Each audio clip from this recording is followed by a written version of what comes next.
My name is Jenny Learmont. I'm President of Mental Health Carers New South Wales and a part-time member of the Mental Health Review Tribunal. I'm the mother of 3 adult children, one of whom developed at the age of 13 very severe OCD and anxiety. And at that stage there was no suitable treatments that were working at all. So at that stage he did find that alcohol worked and relieved his symptoms. It actually made him want to use alcohol more at the time, but no longer, thank goodness.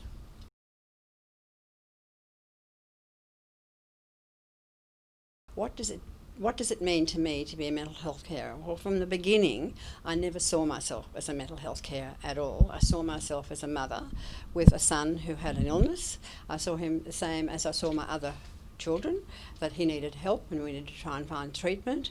And so that's what I said. And then I realised later, as years progressed, that yes, I am a mental health carer because it has gone on for so long, for him and for me. So now, for over 40 years, I have been, and it means to me to be able to support him whenever I can. He lives independently, but to be able to support him whenever I can. And this does mean at times daily phone calls or daily texts, but I do endeavour to try to keep it separate so he can keep living independently the way he can and look after himself.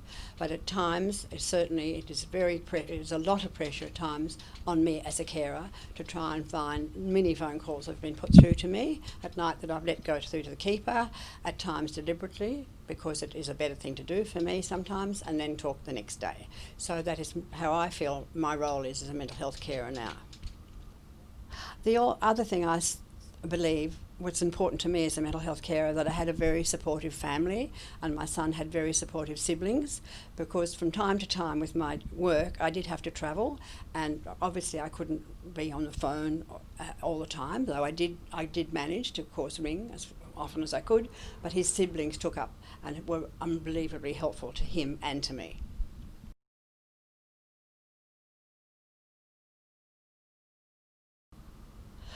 I think societal attitudes do impact on the health of mental health carers.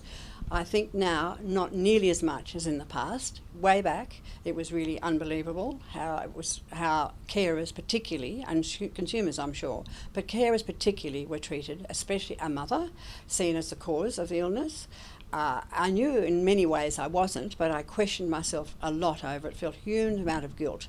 I was told that it was how I'd trained him, and I knew that couldn't be the case because I had not done anything special. I'd done the same for the other children. So in those days it was really, I felt many times, what will I do now? Well, how can I fix this? And I knew I couldn't. I felt when I visited him in hospital, it was really terrible. The nurses wouldn't talk to me. Maybe it was me. I don't think so. I don't really think so. No one came up to me. No one talked to me. If I needed to know anything, I had to ring the psychiatrist and then he would tell me. Now today, there's so much less stigma. I think that has just been an amazing improvement in the last 10 years. I think that discrimination also, not nearly as much discrimination as there was. And as a carer, I think now with my son's permission, they accept my input. They want me to give them information. And I'm treated like a normal human being with dignity and care.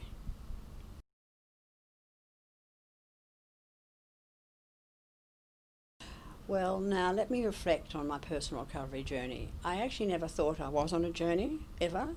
So that's an interesting question to ask me, really. I just felt when it happened that it was something I accepted, that this is happening, like maybe my son could have developed asthma, but as it happened he developed a mental illness. So my sense was to accept that and to work with it and to not forget the rest of the family. I felt it was very important. I was there for the family, for his siblings and for him. I was able to compartmentalise myself, and sometimes I wondered how I could do it because there was quite a lot of grief underneath, but I managed to do that. Really, I think I was lucky. I retrained after nursing and was able to get another job, so I was able to be gainfully employed with an interesting position, and that helped a lot. And I think with the fact that the siblings and my husband, he's not alive now, were all so supportive that made a huge difference for me on what you may call my journey, what I call my experience through life. I just think you're on a journey from birth to death, really, and I didn't think it was any particular journey in this way for me. It was something I accepted that I wanted to do and did and still do.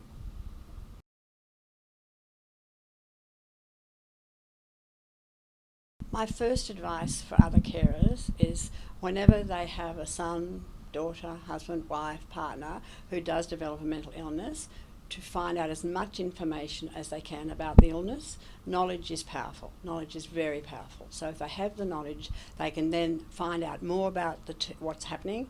They can find this out through very reliable sources on the net, Beyond Blue, Dementia View, Way Ahead. There's a lot of very good information out there, and that will mean they are then tooled up to be able to respond in a really, really good way with the knowledge they have. Another piece of advice I think would be helpful for carers, and for myself it was very important, to try, once I had the knowledge, to be brave.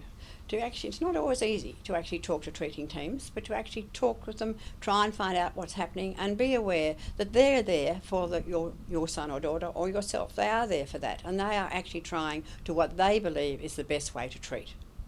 I think I have another piece of advice, and I'm actually very loath to give advice usually. I don't like doing it because I've had so many people give me advice when I didn't want it, and it wasn't very good. But this piece I think is good. It's been very helpful for me and a lot of my friends, other people I know.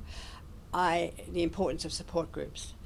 I attended my first support group 30 years ago, and it was the most wonderful thing to be able to be in a room with other people. I was not alone. I realised I was not alone. I wasn't the only person that had a son with severe OCD. Others had OCD and anxiety. It was an OCD and anxiety support group. It was a safe place to talk. We felt safe. The environment was safe. It was confidential. We could share our stories, feel we were heard.